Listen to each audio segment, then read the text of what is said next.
All right. Hello, everyone. Happy Wednesday. This is exciting. We got our buddy Matt here with us today, along with Charlie and Haley. How's everyone doing? The afterthoughts, we're doing fine. Gosh. Yeah, you guys are here all the time. Doing wonderful, doing wonderful. All right. Well, thank you, Matt, for being gracious. And Charlie and Haley, you got what you got. So Yeah. all right. This is exciting. Well, I've known Matt for years. He used to be with us here at ConvertKit. He was one of my original. He actually was the guy who onboarded me when I got started. He was my go-to guy that taught me where everything was and helped me figure out what the hell I was doing half the time. So, I still have like it's still hard for me to believe that Ragland doesn't work at ConvertKit. Like I still associate him so heavily to ConvertKit that I'm like, hey, where's Matt in Slack?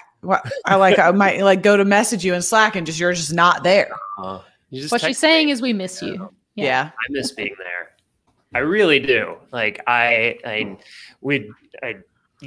just really miss my friends at ConvertKit, which is why I text or DM y'all occasionally, and probably will do so more now. Love it. Well, there's something else exciting about Matt too. Not just that he used to work with us at ConvertKit, is that recently he became a full-time creator.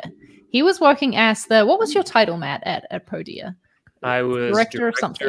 Creator success. That's right. Director of something is pretty accurate enough. Yeah. Mm-hmm. So Matt went from being the director of creator success to like leaving that job to like do his own thing full time, to be a full-time creator, which is pretty special, pretty exciting. It's a leap that a lot of creators dream of making, right? And you did it. You did the thing. I did it.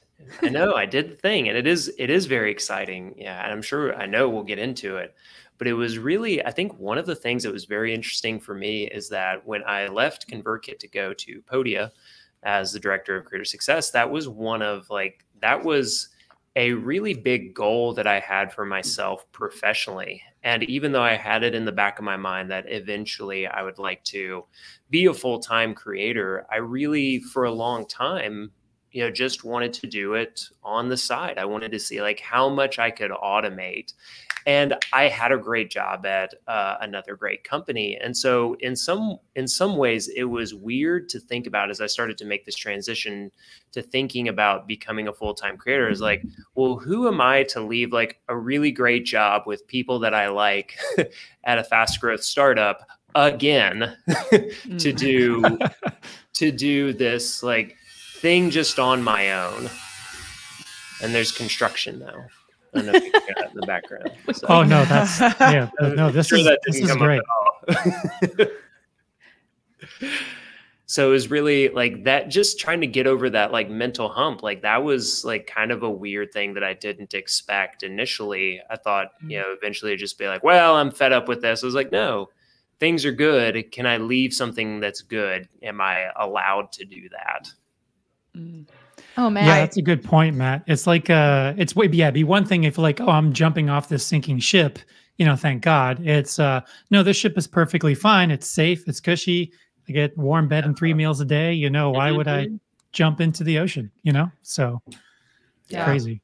I referenced on one of our I don't know. This is only like our fifth episode. So one of the ones between 0 and 5, I referenced the video that you had posted about like tech Matt talking to entrepreneur Matt. And that video, I love that video. I've watched it like 3 times, maybe 5, but it just makes me laugh because it's so accurate. And it's a great depiction of exactly what Miguel just said, which is like, oh, here's this, cushy thing that I'm doing, safe, fun, enjoyable, good people. Well, I mean, I'm out. I'm ready. I'm ready to leave. It wasn't quite that simple. Go ahead, Charlie. How did you decide? How did you take that leap? What led to that decision? Yeah, well, one of the things that I mentioned is I really, for a long time, had thought about how much and how well can I automate this system that I have between like obviously email marketing with ConvertKit, and I had like YouTube as a platform that was going really well for me, and I had like these courses hosted on Podia. So everything that we talk about, from especially a digital content creator, and coach, kind of educator, I understood how that whole loop worked, and I was like, how well can I automate this so that it can make me like a really decent, if not really good, side income. And I was really focused on that. There were a couple of things that, after having done it for a couple of years, very intensely, and trying to like break through a new, like, not just like subscriber goal, but also like revenue goal, like how I wanted to have like consecutive 10K months as like on my side hustle.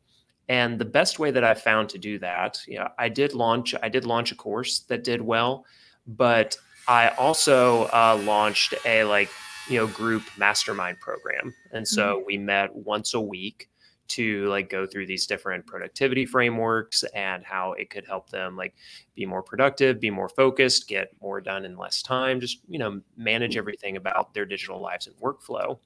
And that went really well. Like, that's kind of how I did back-to-back 10K months. I did a course launch, and then I did a mastermind it ended up being a little over 2 months. And so both of those things went really well. And the coaching, the mastermind program especially, I really enjoyed. And it kind of all culminated into me realizing, one, that I'm good on live video and I'm a good teacher. And so when it comes, like, that's not right now, especially for me, it's not easy to scale that because that is time, whether it's, a low price, whether it is, and no matter how much like I'm charging, say, to be a part of that mastermind, you want to charge more as you get more popular and have more clients, but it's still like the same amount of time. Like, you can't like really scale that time. And that all culminated into me realizing that there was more things that I wanted to do than I could fit into a side hustle time. And that the best way that I worked, communicated with others, taught others, and produced revenue for my side hustle and eventually for my business was going to be through this practice of, getting one-on-one or one-to-some on video and being really connected with my clients, instead of just being like, hey, here's this self-service course, go through it, let me know how it goes. Like, I'm not right now, like, I'm not best serving people in like just this evergreen loop. I still am putting things together in that way, but people want to have access to like the people that they want to learn from. And, we're seeing more and more of that. I think as course creation, and especially course leading, gets more and more popular, like it has over the past 18 months. Yeah. It's funny because like when you hear you kind of go through that process, one of the things I can't help but think of is, at some point you need to transition your side hustle. And if you decided to go transition it from a side hustle to your main hustle, I mean, at some point your creative side of things is, you're making concessions so that you can make this happen on your side time. On top of your job, you're also, you're a dad, you're a husband, you got other stuff that you got going on. And in order to really be true to what it is that you're trying to do, at some point, something's going to suffer, right? And you just have to decide what thing do I have to cut out in order to, so something isn't suffering. And it appears you made your choice. And that's really interesting to me because not everybody would maybe make that choice. So yeah, I'm glad you're talking about it. I wonder for you, Matt, if because I don't know, you sort of touched on this at the start, but then we changed track. But becoming a company director, was really important to you in your career, And so was it that you achieved that career goal, right? That was a career goal that you really had to achieve at a company, like working in a job. And once you did that, it was kind of like, well, now I've achieved that. There's nothing really holding me back. And like my next career goals are the stuff that I want to do in my own business. Wonder if that was the case. Yeah, and that's a really good point and perspective. I think that's true that I wanted to have achieved that. Like that was a really specific goal for me. Mm. And then when I was there, I also looked at it as like, okay, I'm very, for better or for worse, very ambitious, like goal oriented person. And so thinking about like, okay, I'm here. What is the next step? Like, what Mm. do I do past like director level? And it wasn't even so much like being in a different role. I wasn't as focused on that, but like, how do I get better and better at this role? And I remember talking to some other mentors and talking to my dad, and being like, okay, well, for me to really take the next step on this, I'm going to have to like the way that I perceived it and the way that I saw a lot of, things moving in terms of like tech and software products was I felt the best like direction for me was to get really good at like the data analysis, which is something I was starting to do towards the end at ConvertKit also.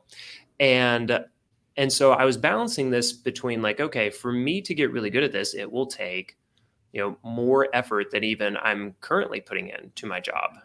And so I saw like the direction, and I think sometimes a little too analytically in terms of time. It's one of the things I talk a lot about on my YouTube channel as well.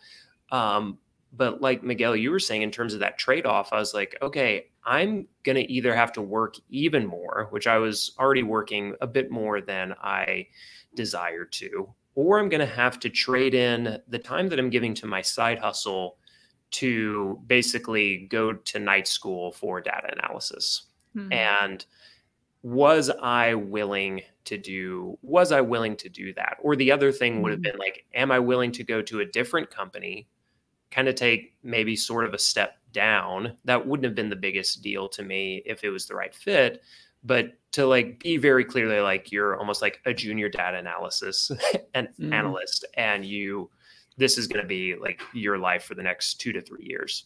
I was like, do I want to do that to like really level up? And even if I level up on that, like what's it going to be? Am I going to start my own company, like software company? Do I want to be a VP of product somewhere? Okay. I didn't feel as strongly about either of those things, especially in the trade-off of I either have to spend even less time with my family, or I have to like basically not do the side hustle as much. It would just be like, it would kind of go back to being, and not that there's anything wrong with this, it was really good, but go back to being a YouTube channel that would post videos once or twice a month if I had time. And if not, that's okay too, because like I'm at a fast growth company and I'm really, invested in that aspect of it. And so it really did come down to this trade-off. Like if I'm going to put this extra time in to like this next level of my career in software, it was going to necessitate a trade-off with my side hustle or my family. And when I thought of it in terms of like those three things, if I had to choose between next level, trying to level up in software, something that I also don't control that much as well, like whatever the next, whatever the next step like that would be, less time with family, or really, really downgrading my side hustle time. I was like, okay, if one of those three needs to go, then I just need to step away from what I was doing in terms of like full-time product at Podia. I'm curious if you could touch on like your productivity level when you made that switch, like for such a large portion of I mean, obviously you speak about productivity on your YouTube channel a lot, but there's something different about being told that you have to do something, or having expectations from another team that you have to do something, right? And then going off and working on your own. Where did your productivity, as soon as you made that switch, did it drop? Did it increase? And what did that cyclical cycle look like? And then when did it start to level off to where you started to like really figure out how much time is needed to be an entrepreneur successfully? Yeah. Well, I think I'm still definitely figuring that out. And but the thing that was surprising to me, and actually Ali Abdal talked about this, I think sometime last year, when he kind of made even more of the transition to like, I'm Ali Abdaal YouTuber, not Ali Abdaal med student part-time YouTuber, which is also the name of his course, which is wonderful. But he was like, I think the first week that he was working for himself full time, he's like, he tweeted something about that specifically. It's like, this is my first week working for myself full time, and I've gotten like nothing done. And I was thinking about that a little bit. And, you know, what's interesting is because I have more time, I have started to like fit more things into it. So ironically, I haven't really been more consistent with YouTube since I started being a full-time YouTuber. Like, I have a video ready to go today, but it's my first video in 3 weeks. And I never would have thought to myself, like even 3 months ago, I started this like, hey, within 3 months, you're not going to be doing weekly YouTube, and certainly not twice weekly YouTube like you kind of thought about. But it does give me, the two things that it has given me are, as I mentioned, like more creative time to fill with other projects as much as I like do or want, as much as I want to do those. And so I did start a podcast that has taken up time. And then, and I have been consistent with the weekly podcast so far, ironically. But I've started a podcast, and then in February, I started sending daily emails to my list. And I'm in week 3 of daily emails. And there is a part of me that kind of thinks like, okay, why are you distributing your creativity across these different mediums and platforms now? Maybe with all that time that you are spending on daily emails and your podcast, you could very easily get to that weekly YouTube cadence or that twice a week YouTube cadence.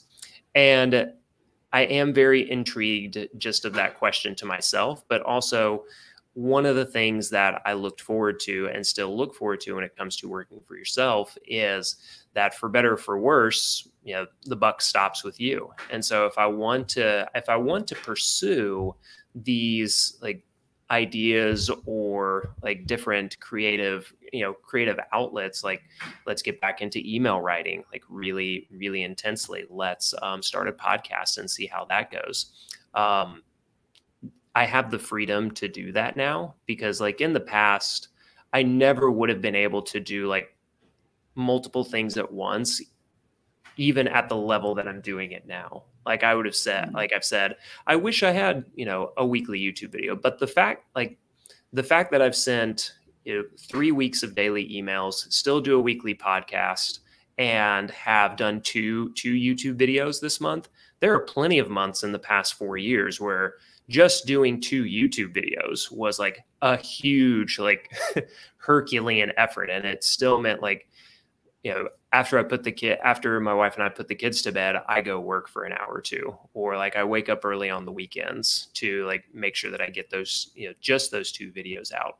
So it's not that, you know, for some things, like say what people know me probably the most for is YouTube videos. The YouTube video cadence has been a little bit better, but certainly not great. But it's everything else that it's allowed me to kind of dip my toe in and experiment with, while still staying semi-consistent with YouTube and like working very few nights, weekends, which had become pretty much the norm for me for 2 or 3 years. Man, that must be nice. That is nice. Like, you say it's being a side hustler on the side of a full-time director job right now. Yeah. I always thought that you were like you working at ConvertKit or Podia was never your true path. Like I always felt like your creativity was squashed by like corporate, I don't know, the corporate world, the startup world. And I say that recognizing that ConvertKit is such a place, and Podia is a place that like desires to serve creators, but it's still very different than being like a full-time creator, you know? And so like I think that also it was like the type of role that you served, right? Like your customer success. So you're in a situation where you're not necessarily like Charlie's in a position a little differently, I guess, where her whole entire job revolves around creativity. You know, you might be measuring data and analytics centered around creativity, but I don't know if necessarily your role at ConvertKit, and I can't speak to Podia, if that like fueled your creativity, you know? But I guess my point is I always thought that this was the path for you. I always thought that you were like being hindered by being somewhere else. You couldn't fly. You couldn't be, you couldn't be the Matt, like spread free. Yeah. Like, especially like seeing you, on stage at Craft and Commerce, like that was where you were meant to be to me. Yeah. Agreed. Thanks for saying that. That was a big moment.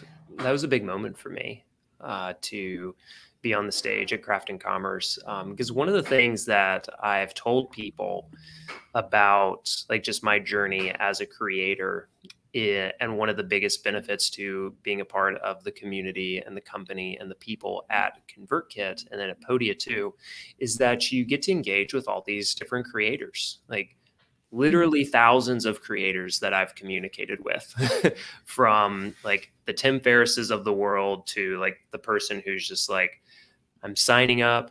What's a broadcast again? Where's the newsletter? What's email? Where's the newsletter button? Like, where do I reply to the email that someone's like, no, that's not in ConvertKit. So there's like this huge discrepancy, but especially being around some of the people that, and Craft and Commerce especially, but being around many of the people that I admired for and still admire for a long time, and just saying like, these people are great. I can see why they're successful. I can also see that I'm not that far away from it. Like there's not a lot that separates us. Like it may be like a great idea that I just haven't come up with yet, or just like, I also think that a lot of it is, and I've been writing and talking about this more lately, is that I believe that there is a lot to be said about just putting in the work, like putting in the reps or the rounds of effort to like become great at something and to master something. And I also want, so this was another catalyst for me taking the next step and moving into my own company and becoming a full-time creator, is that like, when I say like completing a rep or doing a round of creativity, I mean like publishing the video. So if I can't, but it doesn't just have to be like about one particular platform. It's publishing a video, it's publishing a podcast, it's writing that email. It's all of it's shooting a lesson for your online course. Every single time like you create and publish something for the world, like I think of it as a specific like repetition or round of creative effort. And I saw a real like tipping point in the momentum for my YouTube channel when I hit around 100 videos. It was actually right around 100 videos that I got to 10,000 subscribers. And I was like, oh, that's really interesting. And that when I like researched some other like YouTubers and creators, that's actually like a pretty good growth trajectory. Like something that's gone around the interwebs recently. And I picked out last fall was I was doing some research for a Podia project about like just that consistency of effort. And I found a video from MKBHD, Marquez Brownlee, where this was like 7 years ago. And he's like, and in the title, it's the only reason I found it. It said, exciting YouTube milestone. And I look at it, I was like, I have to find out what 7 years ago Marquez is talking about as an exciting milestone. Yeah. As an exciting milestone, because he's MKBHD, like he's a huge deal. And I go look at it, and one, he's like in high school, maybe. And he's like, hey everyone, I wanted to share this big YouTube milestone with you.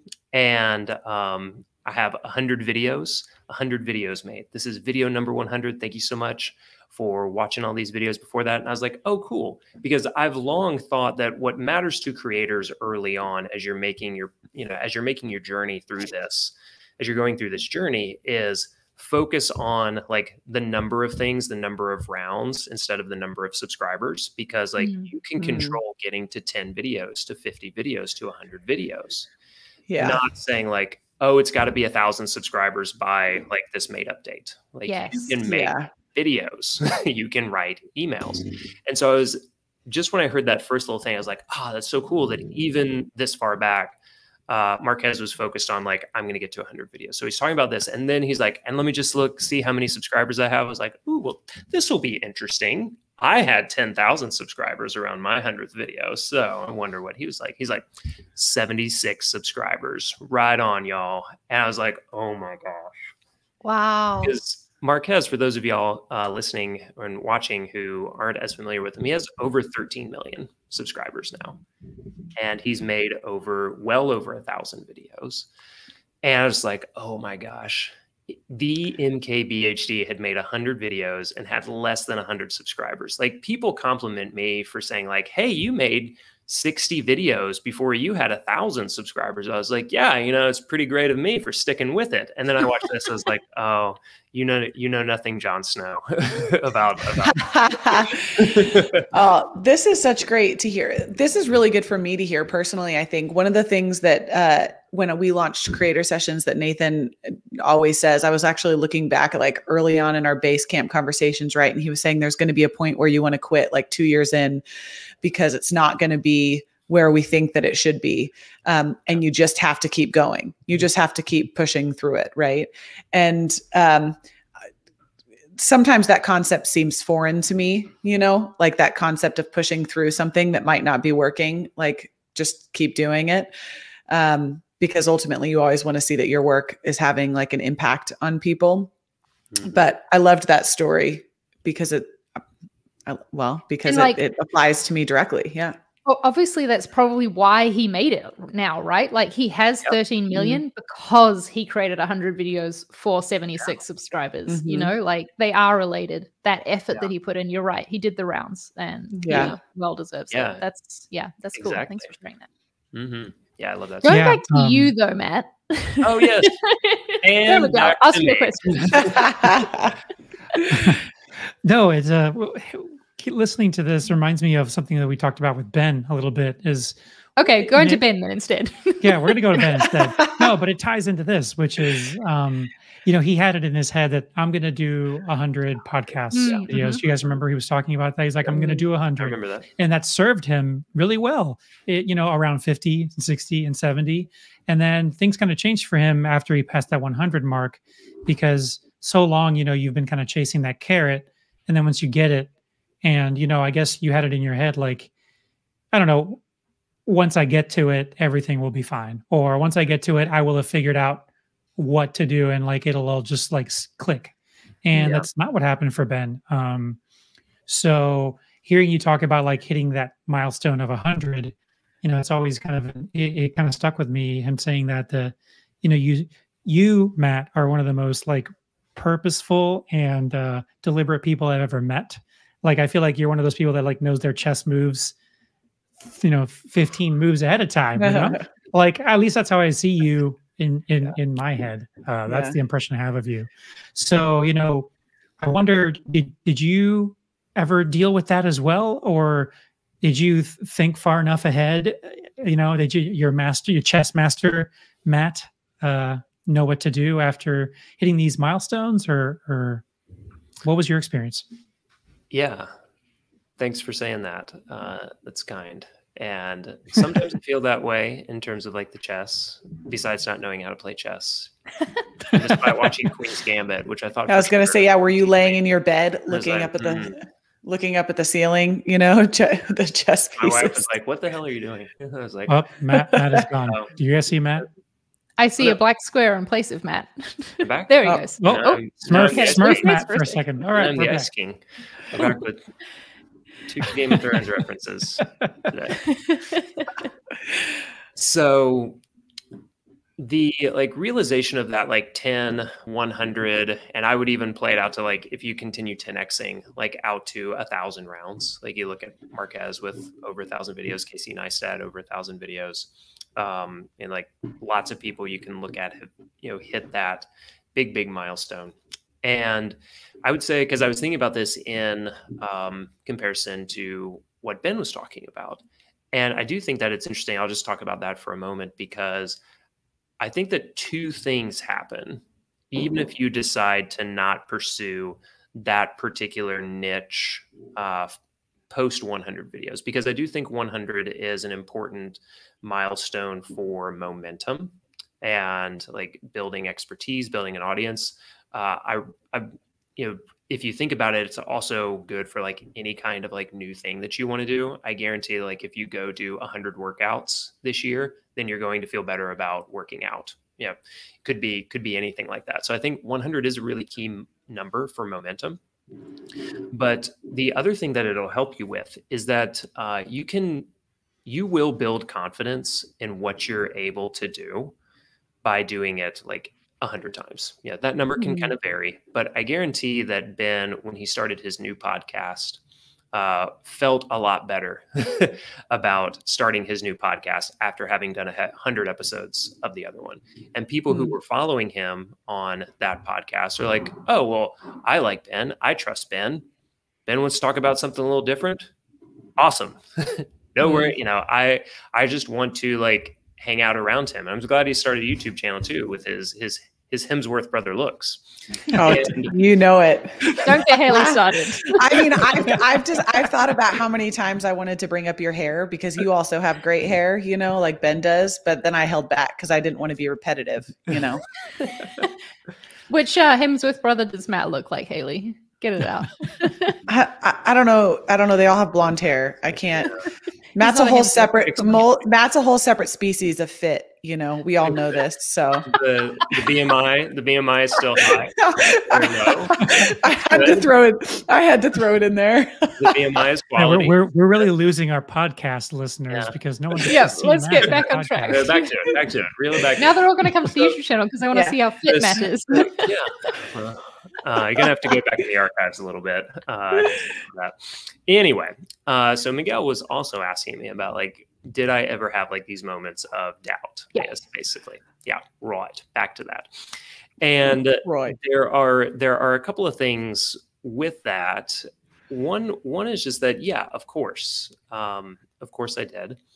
But that's where you have to like early on be making something that interests you as well. Even if and that can sound like kind of a cop out to some people because you're like, yeah, okay, do what I'm interested in, of course, but what about if no one else is interested in it? And I can totally understand that there. And you want to try and find, I remember Chris Guillebeau talking about this years ago, is finding this convergence between what interests you. If you look at it, I think like Venn diagram is the proper term, but this overlap between what interests you, what other people are interested in, and what can make you money. Like that's a great creator convergence of interests and talent. And I think about that a lot because early on, I do encourage creators who are really early on in the process that if you want to do this, then the most important thing that you can do is just start making things. And it doesn't have to be about a specific topic. It doesn't have to be about a specific niche. Often that will cause you to get stuck because you're like, I don't have any ideas for my topic this week. And then I guess I don't have anything to say this week. Just say what interests you, like go into all these different topics. And that will help keep you engaged through like some of these lean times when you think it should be going better.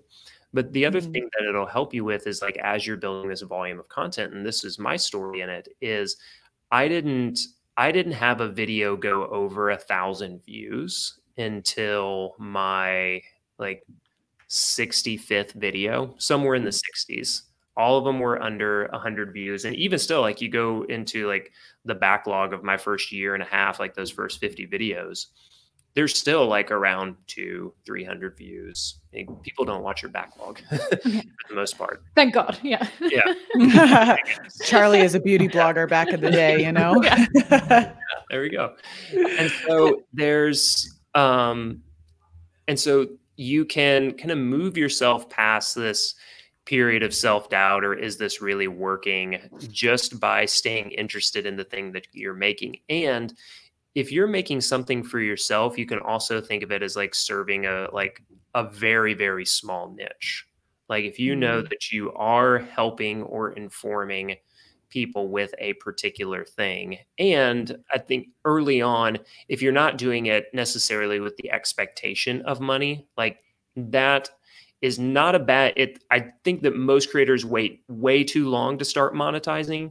But early on, it was definitely a gift for me, you know, working full time, to be able to make stuff without the expectation of like, well, how am I going to monetize this? Because then I could keep a pretty diverse set of content to keep myself interested. I wanted to like think about how I was helping people like think of new way, like very specific example, like different ways of doing customer interviews. I was like, I remember early on, I did a couple of videos about the jobs to be done framework that I was doing like at ConvertKit at the time.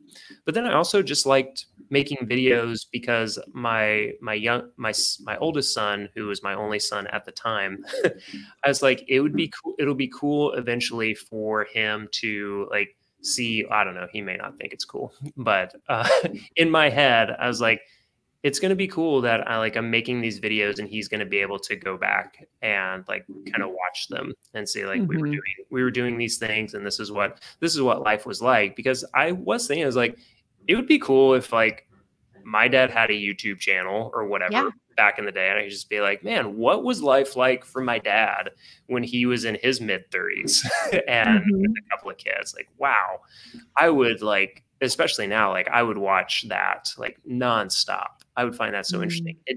It also, even now, like I wish that I had, and this is kind of an interesting, you know, perspective on just creators and like finding your niche, finding your voice, finding your topic is really, really valuable, because you have to be able to communicate to the viewer what they can expect from you. Yeah. But at the same time, I'm kind of going back into like this phase, and it feels a little odd of like, I wish I had more of that. Like, let's just ship something energy. Because I don't have that as much right now. Hence why I haven't created a video in 3 weeks or published a video in 3 weeks. I'm like, well, it has to be about the bullet journal, or it has to be about productivity. I can't just be like, hey, look, everyone, we're here at the beach and it's great and it's sunny and we like being here and this is our family. I don't feel like I can really do those videos. And even when I try now, like, you know, just take some raw, you know, like iPhone video and like, or the GoPro or something, I'm like, this is silly. I'm not going to do this now. No one, you know, it's going to get like 300 views again, because I have done some of these videos and it's just like the interest is not there enough. So I'm like, okay, you know, why? So it is interesting. I'm like, there is like a little bit of like, why bother with it if people aren't going to watch? But yeah, so it's a lot. But if it helps you find your spark again, then, you know, maybe it's worth it. Yeah. Hey, you talked about money before, and I want to ask you a question. What were you, and I guess I just hinted at what I think the answer is to this question, or like what it would be for me, but what were some of the things that you were afraid of when you made this leap? Like, did you know for sure that like, okay, it's all right, I can replace my salary with this side hustle income, we're going to be fine? Was that a concern or not? What were the things that concerned you about making this leap? Yeah, definitely. I wanted to go into it knowing, air quotes for the podcast listeners, knowing that I could replace my salary pretty quickly. I did have some savings built up. I would say that between the money that I felt confident through like sponsorships and coaching and launches, I felt pretty confident that I could give myself a minimum like 6-month runway if I just tried some. And obviously I'm trying really hard. So it's like, even if things go just barely okay, like half of my salary, then I have enough saved up that I could do at least 6 months, maybe close to a year, if we budgeted really well. But I didn't really take that into consideration because I don't budget really well. And so that wasn't like, hey, maybe if I budget really well, which I've never done, then it could last a year. It's like, no, it's probably going to last 6 months. So that was kind of my runway. And that was also like my expectation of bare minimum should be, you know, at least half of what my salary was. But like my goal, my expectation is to replace my salary every month. And it is interesting to think about that from a creator perspective. Now there are like, I make money through one-on-one and group coaching, through courses, through like paid short workshops. So whether that's just one day or maybe like a 5-day thing that we'll do. And then I do make some money on YouTube sponsorships, podcast email so content sponsorships, YouTube ad revenue. Charlie, as you know, I don't know, how yours is, but mine is like not. It's like like a good month, it's 1/10 of my income. Like, Right. It's so like people are asked like, oh, your YouTube ads must do really well. It's like, they do not good at all. And I was like, it's all these other things. And so I do have multiple streams of income, which is obviously great, because I don't want to be in a situation where I necessarily have to feel like, okay, another month, another launch. Even though I will say, like, I've talked to lots of creators and they're like, yes, it is another month, another launch, and not in a bad way. They've just figured out a system for themselves where it's like, yeah, people who weren't ready to buy last month are going to be ready to buy this month. I'm not going to wait another 3 months. They may not be ready to buy then. And so I do have more launches, but ideally for me, like in terms of a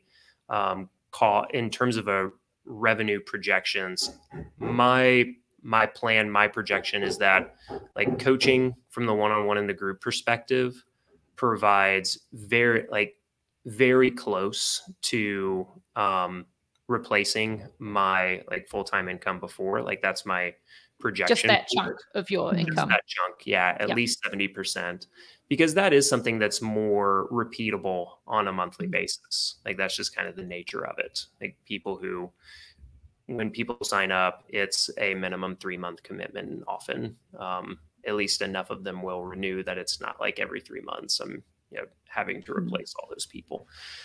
So that's one element of it. And then I am doing like course launches every 2 to 3 months of some kind. And even in between those like larger cohort style launches, I'm still doing like those smaller workshops. And so there's still like, I did a course January to February that I just wrapped up. Next month, I'm going to do a 5-day workshop, lower price, hopefully more volume. But then in April, there's going to be like another cohort of like the main course. And so there is still, in some way, there is like every month there's a launch, but they're different types and levels. What about so if money, like it feels like you sort of had that sorted, like you had a good plan for that at least before you I was left terrified the job. if that's okay. what you were getting to. It was. And also, like, what else were you afraid of? Like, what else were your worries about jumping into this, and how do they pan out? Like, were they like accurate fears to have? Yeah, so the money thing was still like a big worry and fear for me, because I was worried that even though I had been doing pretty well from a side hustle perspective, like in terms of revenue, I thought that I was putting so much emphasis on the revenue, like on my side hustle time, to try and build up like enough savings.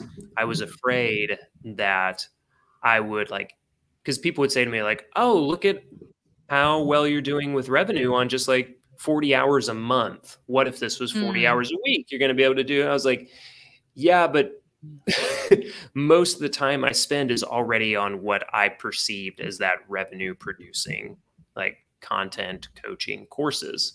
And so like, I don't know if like I will, 4x, 5x my revenue, just be like, yay, more time to focus on it equals more money. And so I was worried that like I wouldn't be able to like increase my income as much relative to the amount of extra time that I was spending on it. That was a big worry and fear for me.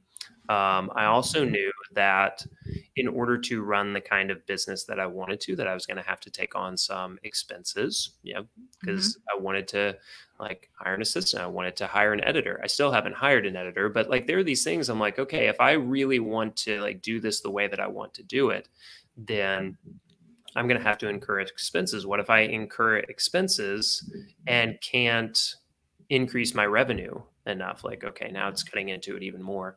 Right. So I had a lot of worries around the money side, and just like, you're not getting paid every 2 weeks. Like you don't have that baseline, and that you can kind of fall back on and be like, okay, well, that video didn't work. That course launch didn't go as well as I hoped. I didn't. Oh, well, yeah. Whatever. Good try. Yeah, that's not the case anymore. And another element of it really that I was kind of worried about was just like the insurance side. I've had insurance, and as we all know, like insurance isn't just a thing in America that you can, just have. And it's still like a weird thing for freelancers, because you can either buy private insurance, which can be very expensive. And you kind of like I still make like way too much money to like qualify for any kind of like free stuff, which I'm fine with. Like I don't need that, but it is like this really odd like imbalance between like what the like healthcare options are. And but we did find a resource for that. And that was actually something that my wife and I were really worried about. My wife was like, for good reason, she's like, you need to get this figured out before you go full time. But once we did get that figured out, that was definitely something that I realized I was worrying way too much about, because like once it was done, I was like, oh, I spent like 6 months having that as like this giant block in my head. And it was like, it should have maybe at most been like a 6-week worry. And instead it was like a 6-month worry. It could have even probably been like a 6-day worry in reality. And so those were the two big things, like money and insurance. Those were the biggest things, but I was way more excited about all the other things. Like when it really got down to it, I was really excited to spend more time on additional creative projects, and also to, just have more time, more flexibility for myself and for my family as well. Like this morning, got up, had breakfast, we went to the beach for an hour, and I was like, all right, well, great. I got a podcast episode. I'm going to go, see my friends, and, then I'll work more after that. So just like the flexibility of it. And I know that, and I'll just I'll wrap up the thought with this, that one of the great things about ConvertKit and Podia is that they are very flexible. Like I was never really like explicitly said, or even implicit or even implied like, hey, you need to make sure that you are like, because they're both remote, you need to be on Slack at these times. Like there were very few instances of that, and they were all related to like things that I actually had to do. But so I probably could have been more flexible than I allowed myself to be, but I just had it in my head. I was like, yeah, I can't be as flexible as even they say that I can be. And now, like, who is there to stop me? Ha ha ha ha. Nobody. So yeah, that is, I'm able to just be like, my like mindset is freer, because for better or for worse, buck stops here. Yeah, I love that. Matt, I did want to ask something before you went, if you don't mind. Yes. I am really curious about what sort of positive or negative effects the pressure, whether it's financial or otherwise, of doing this full time has done to your creativity.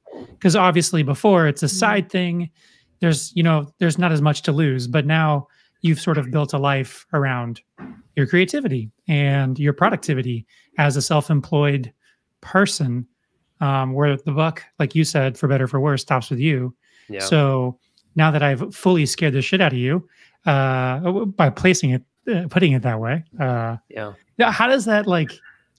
I try to find myself in a creative space, and if I feel like this like mounting pressure on me about like I need to produce or else, like what does that? How does that affect you? Yeah, well, it's nothing that I haven't thought about or experienced. Like even yesterday, I was like writing some like sales copy for the course relaunch that's going to happen in April, and I just wasn't feeling it. And I was like,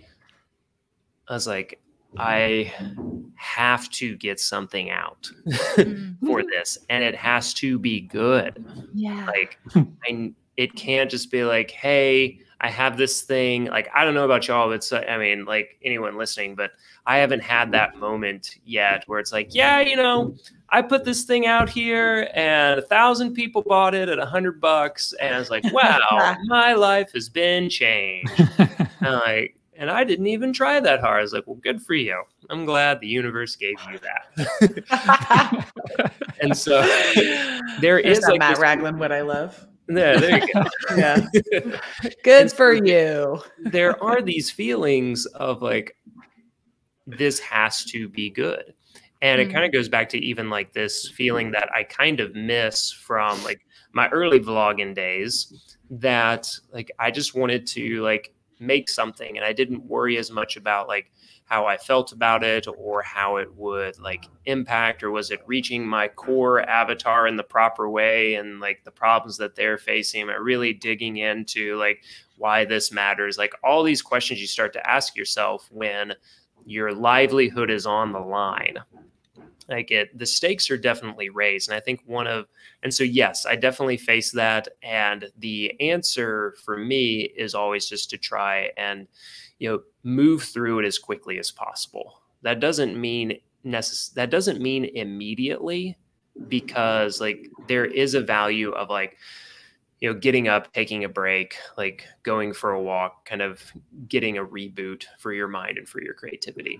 But the thing when this is what you do, what I do, is like you are very compelled, and it's necessary to come back to like to the editing board, you know, to the blank page, and do like the deep hard work in many cases of like trying to pull out the best thing that you can possibly make, and balancing that tension with, especially I think for creators and creators who are in like, you're still selling through a personal brand. Like I have like a company and we do productivity stuff, which is a terrible pitch that I need to work on. I have a company and we do productivity stuff. To spend some of that time on. But when I think about it from those, like when I think about like I have to come back to this and I have to like do this work, because not only is it good for me, but when I put like really specific time into it, then I know that it's going to be better. It's like when you work with a really good editor as a writer, even as a video producer, podcaster, like, oh, well, this part could have been better. Let's re-record this. Let's reshoot this. And I have like some more time and space for that. So like I can send off like versions of sales copy. But the important thing is like when you get stuck, to move through it as quickly as possible to get that first draft, because it does like, just to, you know, tie it back to this idea of like putting in the rounds, putting in the reps. It may take, what I have now is like the challenge for me now is to be comfortable and consistent through like the second, third, fourth, fifth round of something, to make it really great. And, you know, it could be that I have to like launch on round 3 because I need to make some sales, and I can't just like keep pushing off and be like, well, it's not ready yet. I don't have any money anymore, but you know, in 2 months it's going to be ready. And then in 2 months, like, well, I'm not really sure. And so there's this tension that you face, but you just kind of make peace with it and know that when you're doing the work and when you're being consistent with it, then good things are going to happen over time, because that's just the kind of company that you build and the kind of content that you create.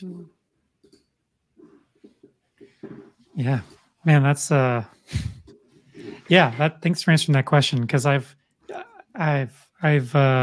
always kind of like toyed. I'm sure everybody at some point has toyed with the idea of like, you know, screw the man. I'm just going to do my own thing. I'm going to go out and do this thing for myself. And I mean, I'm sure everybody runs up against that wall, and then nobody knows what it looks like on the other side, and it's scary. So, yeah. I mean, and that pretty much sums, I mean, I love that you came on the podcast. I mean, this is great. I wanted to make sure we got you while you were fresh.